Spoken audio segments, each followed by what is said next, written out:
हाय developers. अब हम लोग बात करने वाले हैं कि जावा के अंदर फंक्शंस क्या होते हैं और इसके साथ साथ फंक्शन कैसे बनाते हैं, कैसे कॉल करते हैं, कॉल करने का मतलब क्या है, स्टैटिक फंक्शन, सब कुछ देखेंगे। इवन फंक्शन को कॉल करने का एंड फंक्शन को बनाने का दोनों के सिंटैक्स, एग्जांपल वगैरह सब कुछ देखने को मिलेगा। ऑलराइट। और ऐसा नहीं है कि जो फंक्शंस होते हैं बस जावा के अंदर मिलेंगे आपको, ये आपको हर एक प्रोग्रामिंग लैंग्वेज के अंदर मिलेंगे। ये प्रोग्रामिंग लैंग्वेज का फंडामेंटल होता है।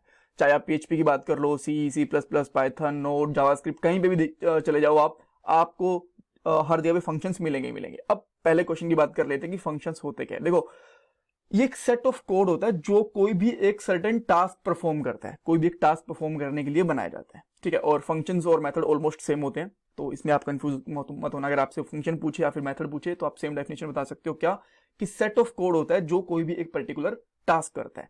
एग्जाम्पल के लिए मान लो आपको एक अमाउंट का इंटरेस्ट निकालना है, ठीक है, तो आप उसके लिए एक फंक्शन बना के रख दो और बाद में पूरे प्रोजेक्ट के अंदर जब भी आपको उस अमाउंट का इंटरेस्ट यानी कि ब्याज निकालना पड़े तो आप क्या करो, उस वाले फंक्शन को कॉल कर दो। ठीक है। आपको लेट से 1 लाख रुपए का ब्याज निकालना है, तो उस फंक्शन के अंदर पहले ही होगा कि क्या इंटरेस्ट रेट लग रहा है और कितने साल तक का है, तो उसमें जस्ट अमाउंट पास करो और आपको कितना उसका ब्याज इंटरेस्ट बन गया वो निकाल के दे देगा हर बार। राइट। ठीक है। आपको हर बार सेम लॉजिक लिखने की जरूरत नहीं पड़ेगी। ठीक है, समझ गए आप। ये क्या होता है। और उसके बाद में मैं इसका और एग्जांपल दूंगा अच्छे से जब हम लोग फंक्शन को बनाएंगे कोड के अंदर। अब सिंटैक्स की बात कर लेते हैं। जब भी हम लोग सिंटैक्स बनाते हैं ना, तो सबसे पहले आता है एक्सेस मॉडिफायर। आप बोलोगे यार ये क्या बता दिया, हम लोगों ने तो पहली बार सुना एक्सेस मॉडिफायर। देखो, लास्ट वाला या फिर जो भी हम लोगों ने वीडियो बनाई होंगे उसके अंदर आपने देखा होगा यहाँ पे पब्लिक लिखा होता है। जैसे पब्लिक है ना, यहाँ पे ये प्राइवेट भी हो सकता है, ठीक है, और एक प्रोटेक्टेड भी हो सकता है। ठीक है, प्रोटेक्टेड भी हो सकता है। अब पब्लिक का मतलब होता है कि इस फंक्शन को आप प्रोजेक्ट में कहीं भी एक्सेस कर सकते हो। प्राइवेट का मतलब होता है कि इस क्लास के अंदर ही एक्सेस कर पाओगे। और प्रोटेक्टेड का मतलब ये होता है कि जहां पे हम लोगों ने इस क्लास को इनहेरिट करा है वहां पे यूज, उसका लिमिटेड एक्सेस मान के चलो। बिकॉज एक्सेस मॉडिफायर के ऊपर मैं एक स्पेशल अलग से वीडियो बनाऊंगा। अभी आप बहुत ज्यादा अगर समझ में नहीं पा रहे हो तो भी कोई दिक्कत नहीं है, आप ये समझ लो कि जहां जहां पे हमें यूज करने की जरूरत होती है हम उसके हिसाब से फंक्शन का एक्सेस मॉडिफायर डिफाइन कर देते हैं। पब्लिक होता है, प्राइवेट होता है, फिर प्रोटेक्टेड होता है। ठीक है, तो मैं यहां पे अभी के लिख देता हूं पब्लिक। ठीक है, तो ये आ गया। उसके बाद में आएगा उस फंक्शन का डेटा टाइप, कि डेटा टाइप क्या है, डेटा टाइप। और डेटा टाइप आपको पता है कि हम लोग बहुत बार पढ़ चुके हैं। जैसे कि इंटीजर होता है, फ्लोट होता है, स्ट्रिंग होता है, इस तरीके के। अब जहां पे भी आप कोई फंक्शन या फिर आप कोई वेरिएबल डिक्लेयर करते हो ना, तो उसका डेटा टाइप आपको डिफाइन करना ही करना पड़ता है। तो आप यहां पे लिखोगे उसका डेटा टाइप। उसके बाद में उस फंक्शन का नेम यहां पे लिख देता हूं मैं एफ नेम, और उसके बाद में ये वाली ब्रैकेट, ठीक है, गोल वाली ब्रैकेट। इसका मतलब ये समझाता है कि ये हम लोग एक फंक्शन है, और जब फंक्शन स्टार्ट होगा तो इस करली ब्रेसिस से स्टार्ट होगा और करली ब्रेसिस से बंद हो जाएगा। और यहाँ पे हमारा हम लोग लॉजिक लिख देंगे कोड, इस फंक्शन के अंदर जो भी लिखना होगा। और बाद में जब इस फंक्शन को कॉल करेंगे उसका सिंटैक्स भी मैं लिख देता हूं। सबसे पहले आपको उस क्लास का नाम लिखना पड़ेगा। ठीक है, अब मान लो हमारी क्लास का नाम, अगर मैं जस्ट इसका एग्जाम्पल लेके चलूं इनपुट स्कैनर का, ठीक है, तो हमारी उस क्लास का नाम रहेगा, जैसे कि मैं यहां पर लिख देता हूं input scanner.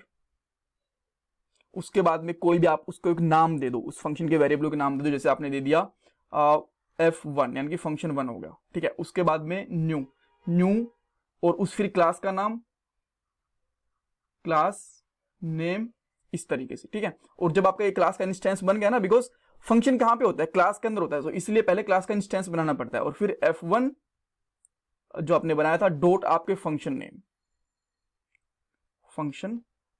Name and that's it. ठीक है, ये फंक्शन को कॉल करने के लिए यूज में आता है और ये फंक्शन को बनाने के लिए यूज में आता है। बस इतना ही कोड होगा, ये सारा का सारा 4-5 लाइन के अंदर अंदर फिनिश हो जाएगा, बहुत इजी होता है। ठीक है, आपने सिंटैक्स देख लिया। अब हम लोग इस फंक्शन को बनाते हैं और उसको और अच्छे से समझते हैं। तो उसके लिए मैं एक अलग से क्लास बना सकता हूं, कोई दिक्कत नहीं है। तो मैं यहां पे इस क्लास को बंद करता हूं और एक न्यू फाइल बना लेता हूं मैं। ठीक है, और यहां पे मैं लिखता हूं उसका नाम फंक्शन एग्जाम्पल्स। ठीक है, आप कुछ भी नाम रख सकते हो, कोई जरूरी नहीं कि आप यही रखो। तो जो हम लोग मेन यूज करते हैं ना, ये भी एक फंक्शन होता है अपने आप में। ठीक है, बट इसमें स्टैटिक क्या होता है मैं आपको थोड़ी देर में बताऊंगा। ठीक है, सो हम लोग यहां पे लिखते हैं पब्लिक स्टैटिक वॉइड मेन, और उसके बाद में स्ट्रिंग, और उसके बाद में इस तरीके से लगा दिया हम लोगों ने, और आर्ग्यूमेंट। ठीक है, ये फंक्शंस बना दिया हम लोगों ने। अब मैं एक बार के लिए प्रॉपरली कॉल हो रहा है कि नहीं हो रहा है, मैं यहाँ पे कुछ लिख देता हूँ। यहाँ पे लिख देता हूँ हेलो, ठीक है, ताकि ये पता चले कि जो छोटा हमने प्रोग्राम बनाया है ये प्रॉपरली काम हो रहा है कि नहीं हो रहा, ठीक है। तो अभी आप देखोगे ये प्रॉपरली काम कर रहा होगा, जैसे इसका आउटपुट आएगा and here we go hello, alright. So अब हम लोग क्या करते हैं, एक फंक्शन बनाते हैं, जैसे जैसे मैंने आपको बताया। सबसे पहले मैं यहाँ पे लिखता हूँ पब्लिक, उसके बाद में उसका डेटा टाइप लिखता हूँ, मैंने यहाँ पे डेटा टाइप लिख दिया इंट, ठीक है। उसके बाद में फंक्शन का नाम लिखता हूँ मैं, जैसे मैंने फंक्शन का नाम लिख दिया यहाँ पे हेलो गेट एज लिख देता हूँ, ठीक है, गेट एज, ठीक है। एज हमारे इंटीजर होते हैं ना, इस तरीके से। और यहाँ पे मैं कुछ भी रिटर्न कर दूंगा। रिटर्न करना बिल्कुल जरूरी होता है। अगर आप यहाँ पे डाटा टाइप बताया, जैसे आपने इंटीजर करा, तो आप कुछ भी इंटीजर अगर यहाँ पे लिखोगे हेलो तो ये गलत हो जाएगा। जैसे आप इसको हेलो लिखोगे ना तो ये एरर दे देगा। ये आपको साफ साफ बता देगा, इसके ऊपर होवर करोगे, required type integer provide string, otherwise string नहीं चलेगा, कुछ ढंग का नंबर दो जो आपने नंबर बोला है। तो आप यहाँ पे दे दो 20, अब ये प्रॉपरली काम करेगा क्योंकि ये इंटीजर टाइप का था, ठीक है। तो अब ये बन गया। अब आप चाहो तो इसको कॉल भी कर सकते हो, ठीक है। और रिटर्न आपने कर दिया। आप मान लो यहाँ पे एक इस कॉल करोगे, पता कैसे चलेगा, तो आप यहाँ पे अगर करना चाहते हो सिंपली एक कुछ कह सकते हो कि प्रोवाइड करवाना चाहते हो, कुछ जिस मैसेज देना चाहते हो, तो आप यहाँ पे लिख दो फंक्शन कॉल्ड, ठीक है। और अब आप इसको रन करोगे तो क्या ये काम करेगा? नहीं, अब ये काम नहीं करने वाला। क्यों? मैं आपको बताता हूँ 1 मिनट में। तो इसको रन होने देते हैं। देखो रन हो गया, हेलो ऊपर वाला आ गया, बट ये वाला तो नहीं हुआ। क्यों? क्योंकि फंक्शन तो हम लोगों ने बना दिया, अब इसको कॉल भी तो करना है। कॉल करने के लिए जैसे मैंने आपको बताया था, सबसे पहले क्लास का नाम, इसकी टाइप बन जाएगी क्लास की। उसके बाद में यहाँ पे ले लेता हूं मैं F1, इसका मैंने नाम ले लिया, ठीक है, क्लास का। और यहाँ पे लिख देता हूं न्यू फंक्शन, ठीक है।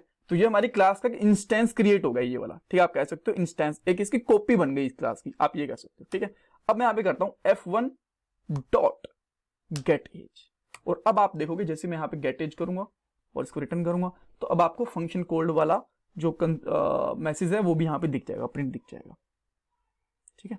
एंड अब आप देख सकते हैं यहाँ पे function called, great, okay.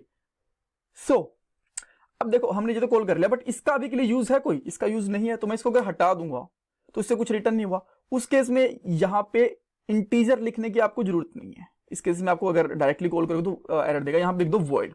Void का मतलब होता है ये फंक्शन कुछ भी रिटर्न नहीं करेगा, कुछ भी रिटर्न नहीं करेगा, ठीक है। अब आप देखोगे अब ये प्रॉपरली काम कर रहा है। अगर आपको स्पेसिफिक वैल्यू रिटर्न करनी है तो उसका टाइप दो, अदरवाइज नॉर्मल वॉइड लिखो, ये चल गया। अब देखो ये तो होगा हमारा एक नॉर्मल तरीका कॉल करने का, बट ये फंक्शन हो सकता है कि इस क्लास के अंदर यूज हो, इस क्लास से बाहर यूज हो, पता नहीं कहां कहां यूज हो सकता है, राइट। अगर आपको ये वाला फंक्शन, ये जो फंक्शन है, इसी क्लास के अंदर ही यूज करना है, कहीं और यूज नहीं करना, तो आप चाहो तो ये हटा दो एक बार के लिए, ठीक है। फिर इसको कॉल करके देखो। मैं इसको सेव करता हूं और इसको कॉल करके देखो, अभी भी ये कॉल हो जाएगा। And here we go, hello function call हो गया। बिकॉज ये जब हम कुछ भी लिखते नहीं है ना, इसका तो अपने आप प्राइवेट बन जाता है, और क्लास के अंदर ही कॉल कर दो, प्राइवेट अपने आप में कॉल होगा। और आपको मैं एक्सेस मॉडिफायर के बारे में डिटेल में बताऊंगा, जिसके छोटा सा पार्ट बताया मैंने आपको। एक चीज अब और है, आप जब ये लिख रहे हो ना तो इसके आगे आप स्टैटिक लिख दो। अगर आपको इसी फंक्शन के इसी क्लास के अंदर कॉल करना है ये वाला फंक्शन, और उसके बाद में ना आपको इतना कुछ लिखने की जरूरत नहीं है, ये वाली पूरी लाइन हटा दो, बस इस फंक्शन का नाम लिख के आगे ये वाली ब्रैकेट लगा दो, ये वाली, ठीक है, जो मटके वाली ब्रैकेट है ना, पेट वाली, ये वाली ब्रैकेट लगा दो। एंड उसके बाद में इसको रन करो, स्टिल ये प्रॉपरली काम करेगा, ठीक है। तो अगर आपसे कोई इंटरव्यू के अंदर ये पूछे कि एक फंक्शन को उसी क्लास के अंदर कॉल करने का सही तरीका क्या, आप बोलोगे उस फंक्शन को स्टैटिक बना दो और इस तरीके से कॉल कर दो। अगर मैं इसको स्टैटिक नहीं बनाऊंगा ना तो ये एरर दे देगा। देखो तो इसने एरर दे दिया, यहीं पे स्टैटिक बना दिया, तो ये समझा कि अच्छा मेरे अंदर, मेरी क्लास के अंदर ही कोई एक फंक्शन बना हुआ है जिसको मैं कॉल कर रहा हूं, तो कोई दिक्कत नहीं है। ऑलराइट, ये चीज समझ में आ गई। अब इसका देखो रीयूज क्या है। अब मान लो आपको एक बंदे की एज निकालनी है, तो आपने यहां से निकाल ली, बाद में जस्ट आपने यहाँ पे खूब सारा काम करा, जो भी आपको करना था, बहुत सारी क्लासेस वगैरह बनाई, जो भी आपको काम करना था, फंक्शंस वगैरह बनाई। बाद में आपको फिर से याद आया कि मुझे यार किसी एक और बंदे, यहाँ पे आपने एक बंदे की एज निकाली, अब एक और बंदे की एज बाद में आपको निकालनी पड़ेगी, तो आप इसको सेम फंक्शन को फिर से कॉल कर दो यहाँ पे, ठीक है। और अब क्या करेगा ये, फिर से आपको दोबारा से एज निकाल के देगा, और यहाँ पे 2 बार लिखा हुआ मिलेगा आपको function called, because 2 bar call हुआ ना ये वाला।